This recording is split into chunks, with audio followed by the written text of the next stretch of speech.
when they're drawing blood or anything like that. Yeah. Nice and easy, okay? We're not even going to use a regular IV catheter because it's really not even necessary, all right? Yeah, we get this done every 6 months. Okay, all right. Okay, so we got the. So I'm just setting up for right now, okay? We've got the stem cells right here, okay?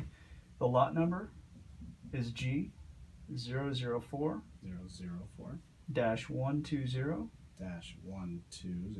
004-120-716. And it's total nucleated cells, okay? The donor number is DT DT 000 000 653. 653. Correct. So And 000 653. 000 653, correct. Okay. And there's no expiration on it because it's been frozen in liquid nitrogen. Okay. Okay, so that's all set. So I'm going to go ahead and draw up the cells for you. Okay.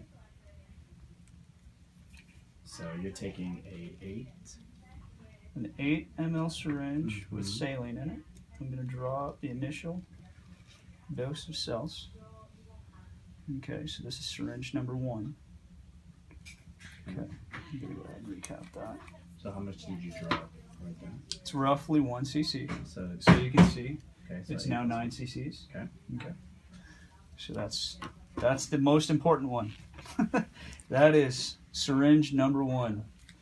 Okay, so this one, basically what we're doing is, okay, so there's 30 million cells in each one of these little tiny vials, okay?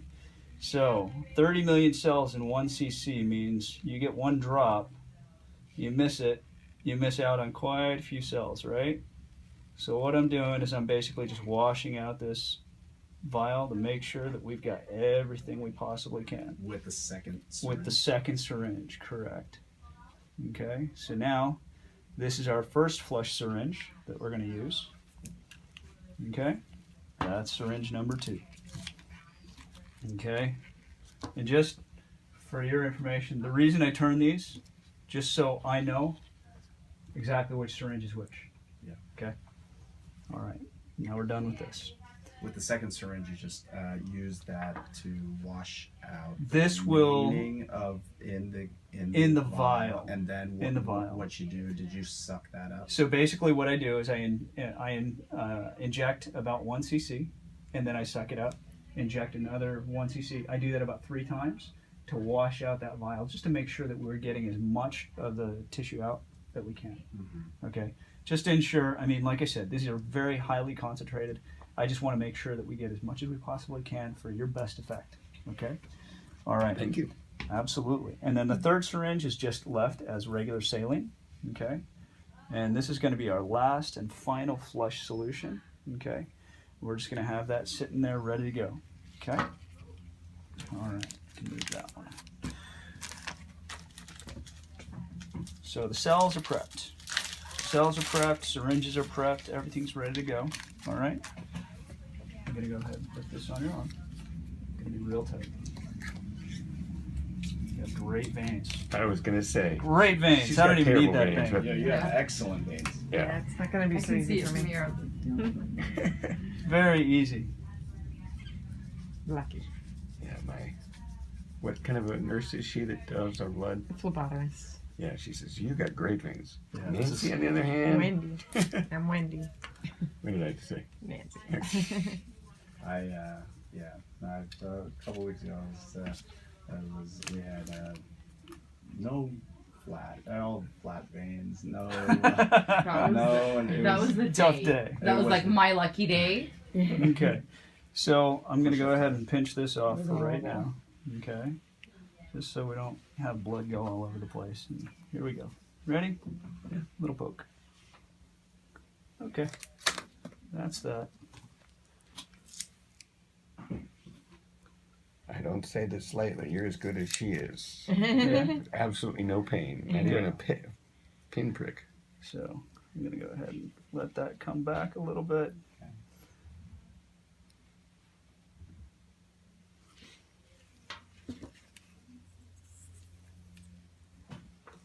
It's just a slow push. Yeah. 5 to 10 minutes.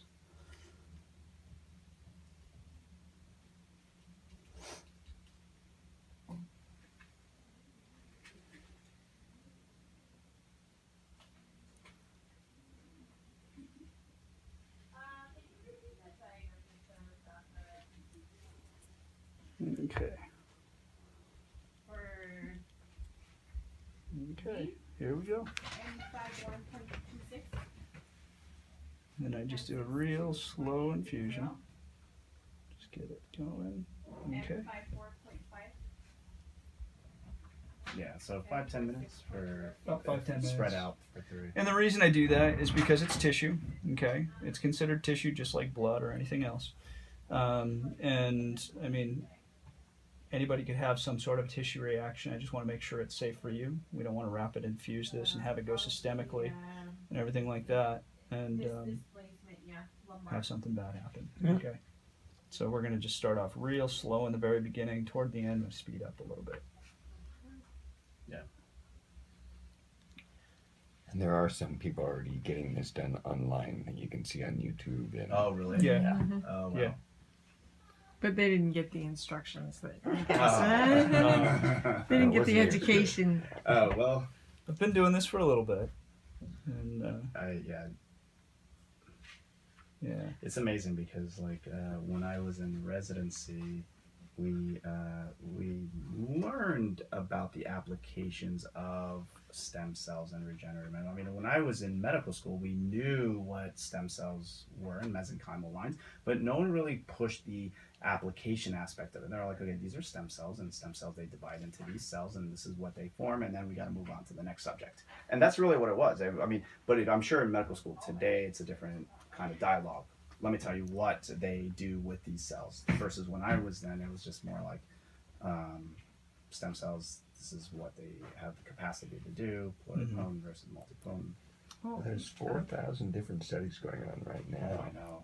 So it's clinical like, trials. Oh, Advancements. well in over past- 4,000, Oh, the and, advancements. So and they're we're starting every day. So what about the legality here in the United States? Because we're in Tennessee, and all the doctors, I mean, all like my mom's doctors, all are all from Vanderbilt, and they won't touch it with a 10-foot pole. Well, They're like, no, that's out of the scope of what we're allowed to do. And So, we couldn't find anybody who even listened to us. so essentially, the issue is that you can't take cells and divide them in a petri dish and let them divide, and then form tissue and then inject that. Where we have like guidelines in terms of minimally manipulated, very quick. Did you see how we got it from the freezer and then put it in? Yeah.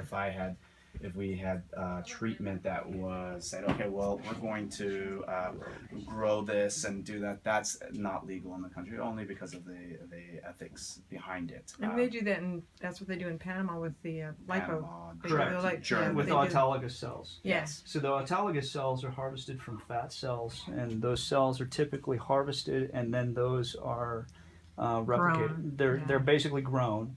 They're allowed to replicate in a petri dish and get up to the amount of cells that they need for the injection, and then they'll go ahead and infuse them. And that's not legal here? No. You can't grow in a petri dish to allow for that to duplicate into potential organs or into potential, it's a bioethical question, I suppose, but it's not legal here. But what we can do is harvest them immediately. So whether it be autologous, whether from the bone marrow, from the fat, or we get them from an early source such as the umbilical cord blood or amniotic tissue as well as another one that is commonly used. So Yeah, there are clinics that are doing autologous, and they're removing fat or they're using bone marrow, and they're basically harvesting the stem cells in the lab at that point, and then they infuse it. It takes a few hours, but then it takes a few hours to get it all done and everything like that. And they're finding that the umbilical cord cells are the efficacy is really good. So it's much easier on the patient, much easier for the clinician.